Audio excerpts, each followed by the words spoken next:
Hi, you're watching Thursday on Friday. My name is Cole Delbick. I'm an entertainment writer here at the Huffington Post.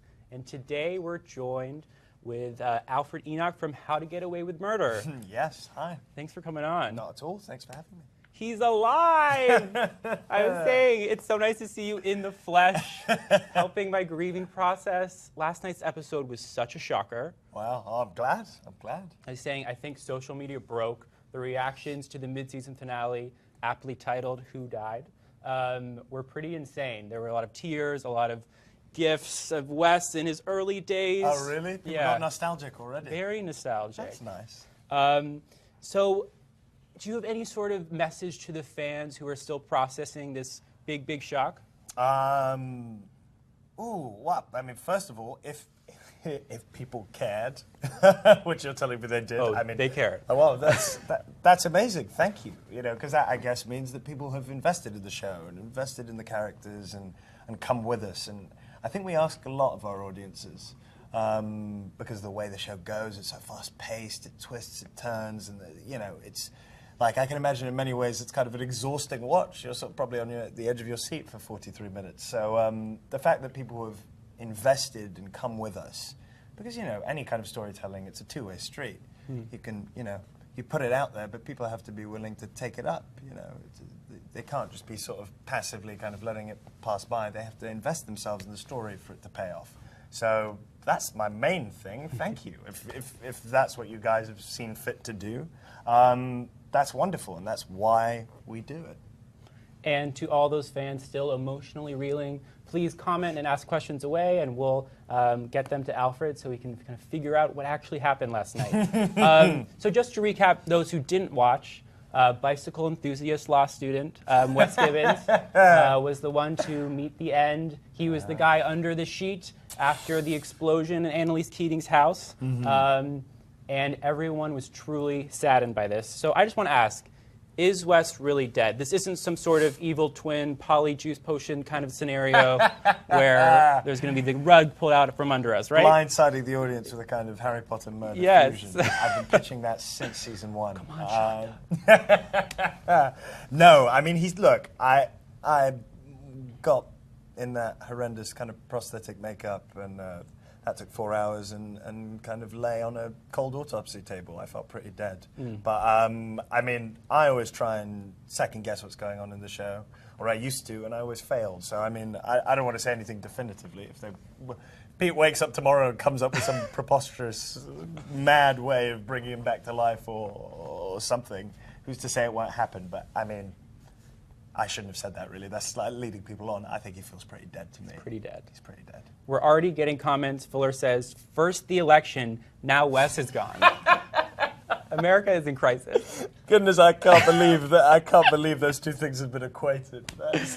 Edward says, I can't believe it. Tia, I hope you're not really gone. You got some fans out there. Yeah, well, look. I'm not on social media, so I think I told you that just before. So it's very nice to hear that to find out that people are, as I've said, kind of that invested. It's great because you can.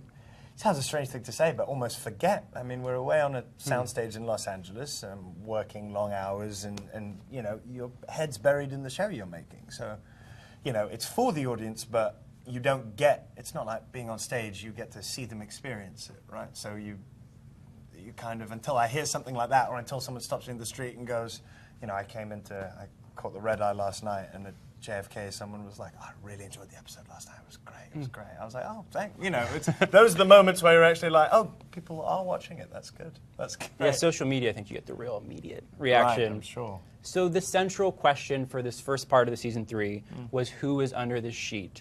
And I really thought they were going to go maybe with a more minor character. I thought maybe Simon, your law, and frenemy might be under the sheet. So walk me through the process of you finding out you were under the sheet and kind of your reaction, your initial reaction to realizing this Wes has met his end here. Yeah, it was strange. I mean, the whole season. I mean, obviously there's been this huge build-up to it, and that's been the same for us as well as for the audience, right? So we get that first script and we go, okay, something's going to happen here, and Pete asked us all to stay behind all the regulars to stay behind after the first table read and said, look, we still don't know what's going to happen. We don't know who's under this sheet. We're going to work it out. We have to. We've set that up now. And when we do, we'll let you guys know. So everyone's in a kind of state of nervous anticipation for pretty much the whole season. And it got to about episode 6 or 7. This must have been about 2 months ago. And I got a call from his assistant saying, could you come in and see Pete in his office at 4 p.m.?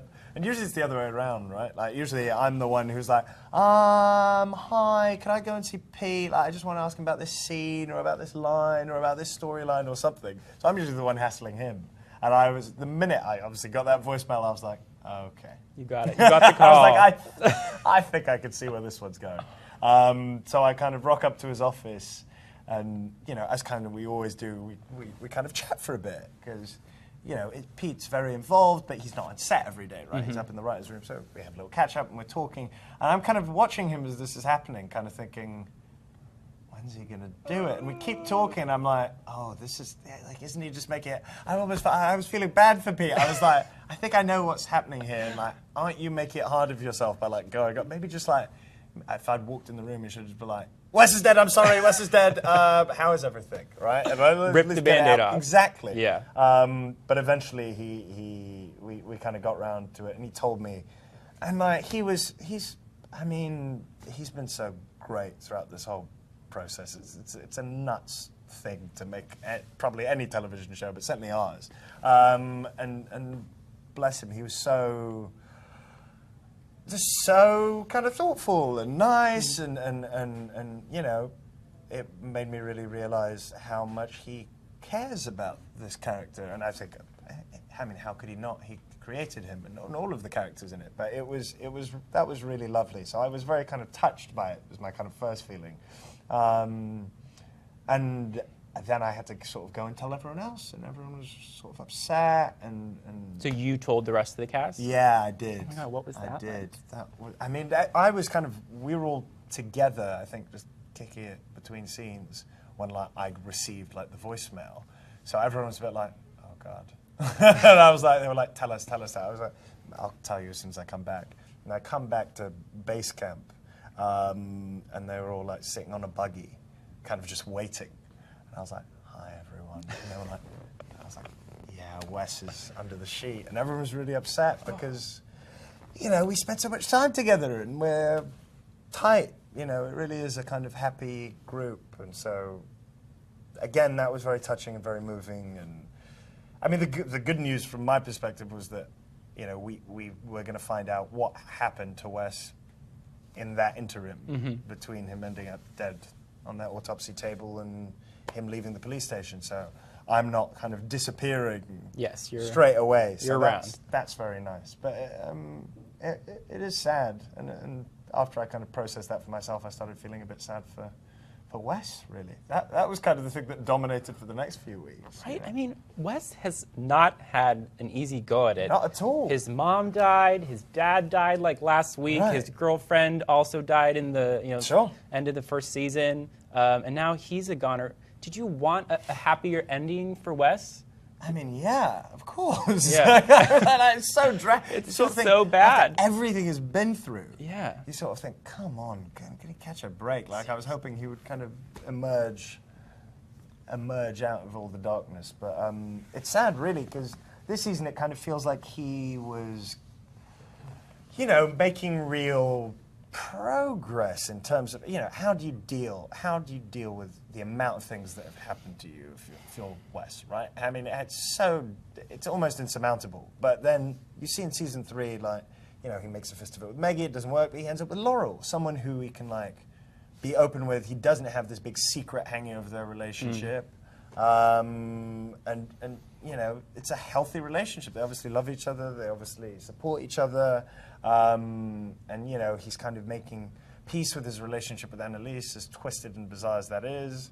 And it kind of seems like maybe he's going to be out of the woods. And then something from his past, you know, comes and threatens to unravel it all. And it's still kind of up for grabs what exactly it is that led to it in the end. But I had a bad feeling around all that Mahoney stuff and him having to testify, because again, it's like it seems like he's getting, you know, he's breaking out into the clear, and then he gets dragged back. So it's a very sad story, really. Yeah, and I think when you mentioned Laurel, and for 3 seasons we've seen this chemistry brewing, and finally it came to fruition a couple episodes ago after Wes broke up with Maggie, and they were so happy, and you guys are so happy, the chemistry there is so great, and to see that you two were left in the house together, and she also she was found in the explosion, and she survived, but with a baby in tow. Baby, look at that. Yes. That really... Could there be a second coming of Wes? What do you think? That will be revealed. Actually, the kind of baby mystery apparently is set to be kind of revealed when the show comes back after the mid-season break. So people will get answers about that. But but we're thinking Frank or Wes, right? Those are two of Laurel's past love interests. Yeah, those seem like the kind of straightforward candidates. Yeah, but maybe there's like a twist. You can't trust those writers. We cannot. I'm serious. You really can't. So we're getting some more comments. Ginny says, "I swear I thought Wes was the only one who was safe. I don't even know how I can watch anymore." Crystal, so mad at Shonda right now. That's harsh. Look,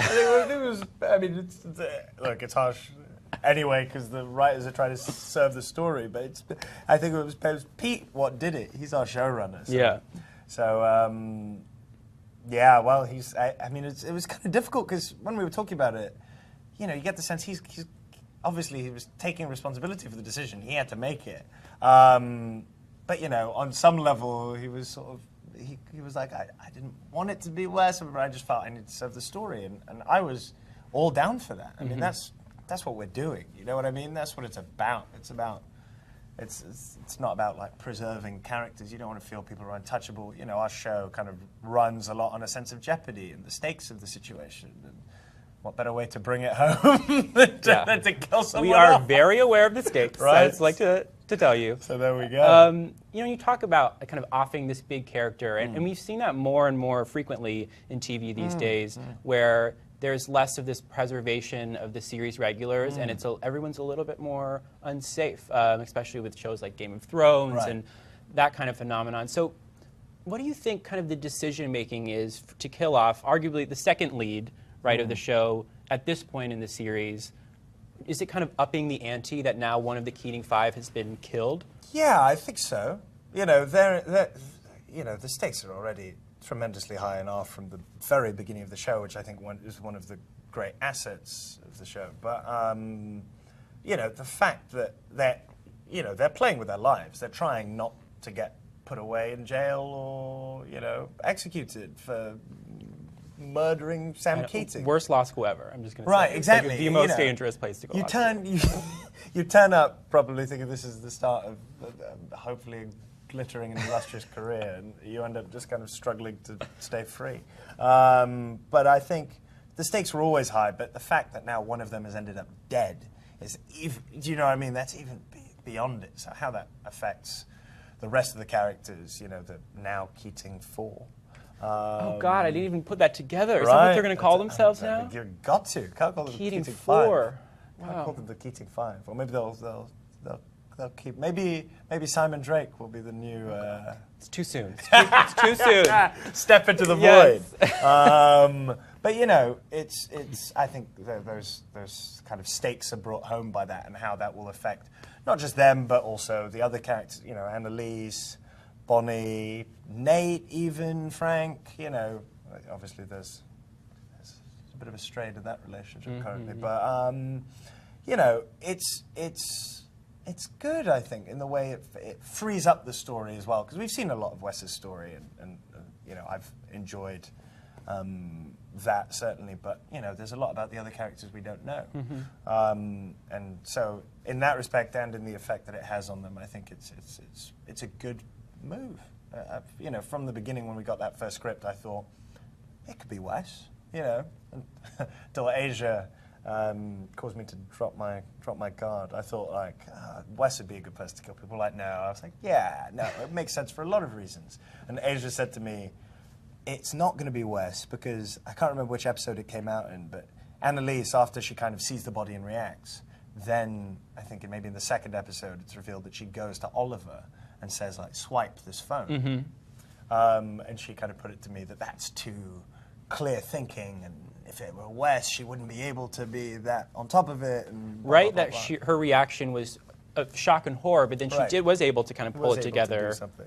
But that's her, you know what I mean? Yeah. That's Annalise Keating. She's a capable and formidable figure. That she is. So, yes, so that kind of blindsided me temporarily. And so, you know, looking forward to the back half of the season, we still have 5 episodes left, right? 6, I 6. believe. 10 through 15. We've mentioned these hours that are kind of missing. The last shot of the finale is you walking out of this police station, and I just thought it was so beautiful, into this white light.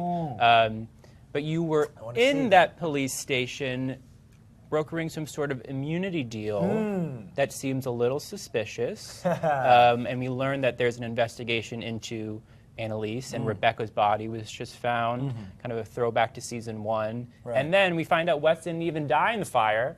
He had been killed previously, right, and his body was Plot then thickens. Discovered. So what? There's a lot to be answered, isn't there? There's a lot going on, really. That situation at the police station kind of alarmed me a little when I saw it in 7, because I sort of thought, you know, Wes has obviously a fantastically complicated and difficult relationship with Annalise, or had. It's kind of strange to say that, isn't it? Past tense. I've got to get used to it now. But you know, it feels like this season he's made a really concerted effort to kind of put the difficulties of it behind him. I mean, from my perspective, and obviously I'm absolutely his advocate, I think Wes has very many reasons to act against Annalise, because she hasn't, for all the you know, the generosity that she shows him in kind of protecting him after killing Sam. She's also done some pretty sketchy things. No, they have hurt each other very deeply. Exactly. So you shot her. Shot her. Exactly. That is very drastic. You guys bounced back. I know, that's incredible, isn't it? Part of me was thinking, I was like, they've got to kill Wes, because like this can't keep this. Wes shot Viola. Like. Exactly. That was the moment that it had to end for him, really. But I don't know. That relationship's been very interesting to play. But I enjoyed this season. It felt to me that he'd kind of come to terms with the fact that she is one of the most important people in his life, like it or not. And so when they all kind of have a go at her, he doesn't say anything. And when she's there, you know, blind drunk, he's there for her. You know, so I was kind of concerned when I saw that, because it felt against what he was doing through the season. But you know, you've got to remember he's called to the police station. He doesn't. That's right. He doesn't kind of walk in and say, I've got information on Annalise Keating. He's kind of, it's kind of one bad thing then another, isn't it? He has an argument with Laurel and then gets that was sad. That was sad. I like that, though. We got that in the script, and I thought, oh, that's good, though, isn't it? I guess that's probably good. That's a kind of upsetting note to end on, but it felt like an interesting kind of departure point. So that was something else. Made me feel all kind of sad for Wes. I mean, I was getting these scripts, and I was like, oh, is this going to be the last time he sees Laurel? Is this going to be the last time this happens? The last time this happens? But yeah, well.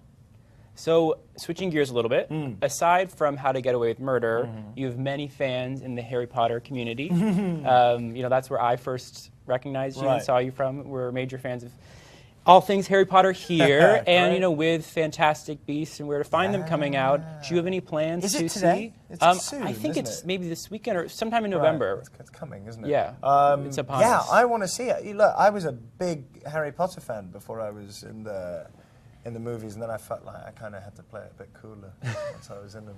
But I mean, I say that I still like. Once I was like queuing up to get the like 6th book, all the same in the middle of the night when it came out back in London. So, I mean, I loved those stories.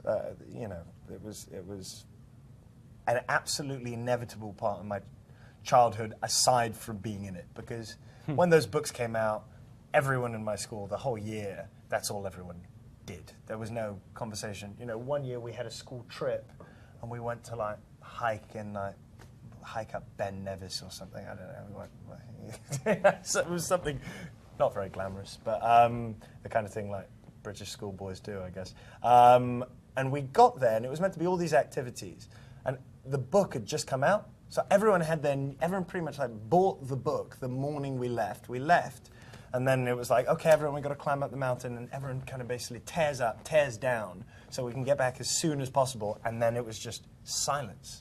Like, it was the most orderly school trip you ever seen, because everyone was just like lying on their beds, just racing through Harry Potter and the Order of the Phoenix, or whichever one it was. So you know, it was such a big part of my childhood in so many ways. You know, I'm fortunate to have been able to be part of the movies and part of that world. What was it like going back and like all these Harry Potter fans in your community, and you're like, guess who's starring in The Sorcerer's Stone? Like, that must have been a crazy. Not sure starring. Hey, you were there. You were there. That's true. I was there. Hey. That's undeniable. Yeah, you know what? I actually can't remember that moment.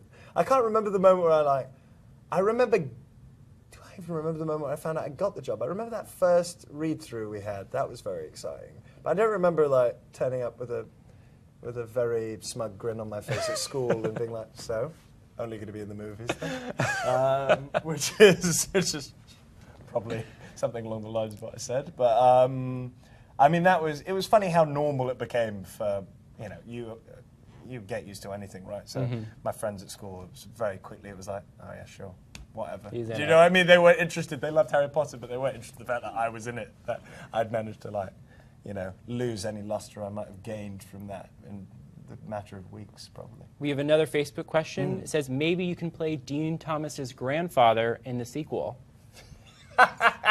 In the sequel of Fantastic Because we've heard it's going to be 5 movies or something. Really? Yeah, they are like that's expanding. Great. Oh, you know what? I've said this before, but one of the things I find really cool about Fantastic Beasts and The Cursed Child is their new stories in the world. I mean, it's, you know, I remember getting to the end of that last book and being like, what? That's it? That's the last one? You know, no one kind of, you don't want it to end when there's a world that is drawn that fully and you invest so much in, and so many people did. So, like, the fact that it's kind of, you know, the second coming of the world of Harry Potter is so exciting. But not just that, not just the fact that we're getting more from it, but the fact that we're getting it in different media. Like, I find that really interesting. So, you know, usually you have a series of whatever, and it might be a series of movies, and you get a sequel, and you get a sequel, and you get a prequel, and you get whatever. The world is expanded. Fine. Or books, you know. You've got Lord of the Rings, you've got The Hobbit, and you've got... Fine. But to have the books, initially books, turned into movies, but then the play is predominantly a play.